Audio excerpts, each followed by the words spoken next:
Nərimanov metro stansiyasının yaxınlığında yerləşən hündür mərtəbəli yaşayış binasının zirzəmisində yanğın baş verib. İlkin məlumata görə yanğına elektrik naqillərində baş verən qısa qapanma səbəb olub. Hadisə zamanı 2 nəfər yüngül xəsarət alıb. Təhlükəsizlik məqsədi ilə bina sakinləri təxliyə edilib. Binanın liftində köməksiz vəziyyətdə qalan sakinlər isə Fövqəladə Hallar Nazirliyinin əməkdaşları tərəfindən xilas ediliblər.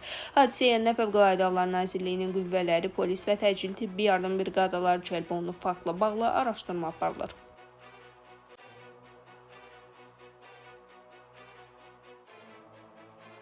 Şəmkirdə qadın bədbəxt hadisə nəticəsində ölüb. Hadisə rayonun Çınarlı qəsəbəsində qeydə alınıb. Belə ki, 1988-ci il təvəllüdlü Nigar Vəliyevana elektrik cərəyanı vurub. Qadın da elə hadisə yerində həyatını itirib. Faktla bağlı Şəmkir rayon prokurorluğunda araşdırma başlanıb.